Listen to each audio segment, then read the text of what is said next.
2025년 7월 10일 성령 강림 후 넷째 주 목요일, 거룩한 독서를 위한 성서 읽기. 시편 25편. 인도와 도움을 구하는 기도. 주님, 내 영혼이 주님을 기다립니다. 나의 하나님, 내가 주님께 의지하였으니 내가 부끄러움을 당하지 않게 하시고 내 원수가 나를 이기어 승전가를 부르지 못하게 해 주십시오. 주님을 기다리는 사람은 수치를 당할 리 없지만 함부로 속이는 자는 수치를 당하고야 말 것입니다. 주님, 주님의 길을 나에게 보여주시고 내가 마땅히 가야 할 그 길을 가르쳐 주십시오. 주님은 내 구원의 하나님이시니 주님의 진리로 나를 지도하시고 가르쳐 주십시오. 나는 종일 주님만을 기다립니다. 주님, 먼 옛날부터 변함없이 베푸셨던 주님의 긍휼하심과 한결같은 사랑을 기억하여 주십시오. 내가 젊은 시절에 지은 죄와 반역을 기억하지 마시고 주님의 자비로우심과 선하심으로 나를 기억하여 주십시오. 주님은 선하시고 올바르셔서 죄인들이 돌이키고 걸어가야 할 올바른 길을 가르쳐 주신다. 겸손한 사람을 공의로 인도하시며 겸비한 사람에게는 당신의 뜻을 가르쳐 주신다. 주님의 언약과 계명을 지키는 사람을 진실한 사랑으로 인도하신다.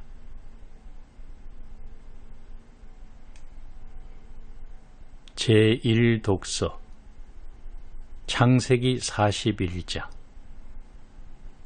요셉이 바로의 꿈을 해몽하다. 이 말을 듣고서 바로가 사람을 보내어 요셉을 불러오게 하였고 사람들은 곧바로 그를 구덩이에서 끌어냈다. 요셉이 수염을 깎고 옷을 갈아입고 바로 앞으로 나아가니 바로가 요셉에게 말하였다. 내가 꿈을 하나 꾸었는데 그것을 해몽할 수 있는 사람이 없다. 나는 네가 꿈 이야기를 들으면 잘 푼다고 들었다. 그래서 너를 불렀다. 요셉이 바로에게 대답하였다. 저에게는 그런 능력이 없습니다. 임금님께서 기뻐하실 대답은 하나님이 해 주실 것입니다. 바로가 요셉에게 말하였다. 꿈에 내가 나일 강가에 서 있는데 살이 찌고 잘생긴 암소 7마리가 강에서 올라와서 갈밭에서 풀을 뜯었다. 그것들의 뒤를 이어서 약하고 아주 흉측하고 야윈 다른 암소 7마리가 올라오는데 이집트 온 땅에서 내가 일찍이 본 일이 없는 흉측하기 짝이 없는 그런 암소들이었다. 그 야위고 흉측한 암소들은 먼저 올라온 기름진 암소 7마리를 잡아먹었다. 흉측한 암소들은 살이 찐 암소들을 잡아먹었는데도 여전히 굶은 암소처럼 흉측하였다. 그리고는 내가 깨어났다. 내가 또다시 꿈에 보니 한 줄기에서 자란 이삭 7개가 있는데 잘 여물고 실한 것들이었다. 그것들의 뒤를 이어서 다른 이삭 7개가 피어나오는데 열풍이 불어서 시들고 야위고 마른 것들이었다. 그 야윈 이삭이 잘 여문 7 이삭을 삼켜버렸다. 내가 이 꿈 이야기를 마술사와 현인들에게 들려주었지만 아무도 나에게 그 꿈을 해몽해주지 못하였다. 요셉이 바로에게 말하였다. 임금님께서 2번 꾸신 꿈의 내용은 다 같은 것입니다. 임금님께서 장차 하셔야 할 일을 하나님이 보여주신 것입니다. 그 좋은 암소 7마리는 7회를 말하고 잘 여문 이삭 7개도 7회를 말하는 것입니다. 2 꿈이 다 같은 내용입니다. 뒤따라 나온 야위고 흉측한 암소 7마리나 열풍에 말라버린 쓸모없는 이삭 7개도 역시 7회를 말합니다. 이것들은 흉년 7회를 말하는 것입니다. 이제 제가 임금님께 말씀드린 바와 같이 임금님께서 앞으로 하셔야 할 일을 하나님이 보여주신 것입니다. 앞으로 올 7회 동안에는 온 이집트 땅에 큰 풍년이 될 것입니다. 그런데 곧 이어서 7회 동안 흉년이 될 것입니다. 그렇게 되면 이집트 땅에 언제 풍년이 있었더냐는 듯이 지나간 일을 다 잊어버리게 될 것입니다. 그리고 기근이 이 땅을 황폐하게 할 것입니다. 풍년이 든 다음에 오는 흉년은 너무나도 심하여서 이집트 땅에서는 아무도 그 전에 풍년이 든 일을 기억하지 못할 것입니다. 임금님께서 같은 꿈을 2번이나 거듭 꾸신 것은 하나님이 이 일을 하시기로 이미 결정하시고 그 일을 꼭 그대로 하시겠다는 것을 말씀해 주시는 것입니다. 이제 임금님께서는 명철하고 슬기로운 사람을 책임자로 세우셔서 이집트 땅을 다스리게 하시는 것이 좋을 듯합니다.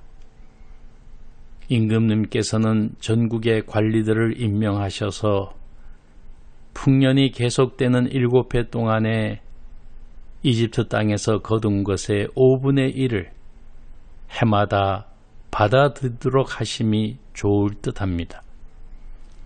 앞으로 올 풍년에 그 관리들은 온갖 먹거리를 거두어 드리고 임금님의 권한 아래 각 성읍의 곡식을 갈무리하도록 하십시오. 이 먹거리는 이집트 땅에서 7회 동안 이어갈 흉년에 대비해서 그때에 이 나라 사람들이 먹을 수 있도록 갈무리해 두셔야 합니다. 그렇게 하시면 기근이 이 나라를 망하게 하지 못할 것입니다.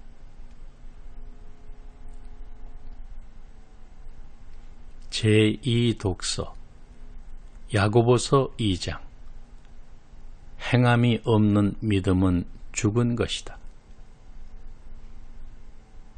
나의 형제 자매 여러분, 누가 믿음이 있다고 말하면서도 행함이 없으면 무슨 소용이 있겠습니까? 그런 믿음이 그를 구원할 수 있겠습니까?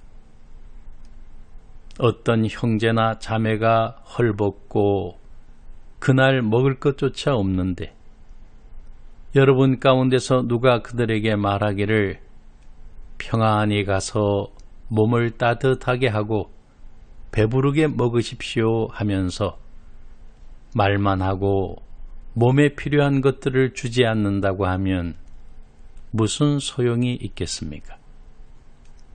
이와 같이 믿음의 행함이 따르지 않으면 그 자체만으로는 죽은 것입니다. 어떤 사람은 이렇게 말할 것입니다. 너에게는 믿음이 있고 나에게는 행함이 있다. 행함이 없는 너의 믿음을 나에게 보여라. 그리하면 나는 행함으로 나의 믿음을 너에게 보이겠다. 그대는 하나님께서 한 분이심을 믿고 있습니다. 잘하는 일입니다. 그런데 귀신들도 그렇게 믿고 떱니다. 아, 어리석은 사람이여. 그대는 행함이 없는 믿음은 쓸모가 없다는 것을 알고 싶습니까? 우리 조상 아브라함이 자기 아들 이삭을 제단에 바치고서 행함으로 의롭게 된 것이 아닙니까? 그대가 보는 대로 믿음이 그의 행함과 함께 작용을 한 것입니다. 그러므로 행함으로 믿음이 완전하게 되었습니다.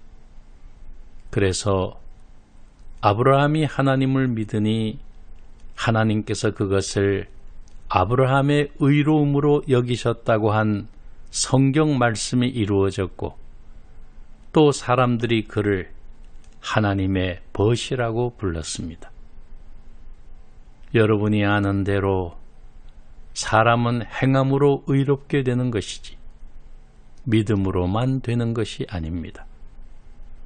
창녀 라합도 정탐꾼들을 접대하여 다른 길로 내보내서 행함으로 의롭게 된 것이 아닙니까?